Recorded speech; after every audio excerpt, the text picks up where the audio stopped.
வீட்டில் கட்டிலுக்கு அடியில் பெட்டிக்குள் இருந்த கொம்பேரி மூக்கன் பாம்பை உயிருடன் மீட்ட வன உயிர் பாதுகாப்பு அறக்கட்டளை வீரர். கோவை சிங்காநல்லூர் பகுதியை சேர்ந்தவர் ஆதித்யா. இவர் வீட்டின் பின்புறத்தில் இருந்து பாம்பு ஒன்று ஜன்னல் வழியாக வந்ததை பார்த்து வீட்டிற்குள் பாம்பு புகுந்ததாக பாம்பு பிடி வீரருக்கு தகவல் தந்தார்.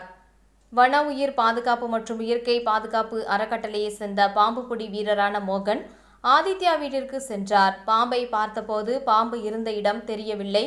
வீட்டின் ஜன்னல் வழியாக பாம்பு உள்ளே புகுந்து வீட்டின் உரிமையாளர் ஆதித்யா தெரிவித்த நிலையில் அந்த வீட்டின் அனைத்து பகுதிகளிலும் தேடி இருக்கின்றார். அப்போது படுக்கை அறையில் உள்ள கட்டிலுக்கு அடியில் சூல்கேஸ் ஒன்று இருந்ததை பார்த்து அதனை திறந்தபோது பாம்பு படுத்து இருந்தது.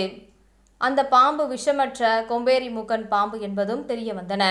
பின் அந்த பாம்பு மீட்கப்பட்ட பாம்பு அதற்கு ஏற்ற வாழ்விடத்தில் விடப்பட்டது. அதிக வெயிலையும் கடும் குளிரையும் பாம்புகள் தாங்காது. இந்த நிலையில் கோவையில் குளிர்ச்சியான கதகதப்பான நிலை இருக்கும் பொழுது பாம்புகள் அதிக அளவில் ஊடுருவுகின்றன.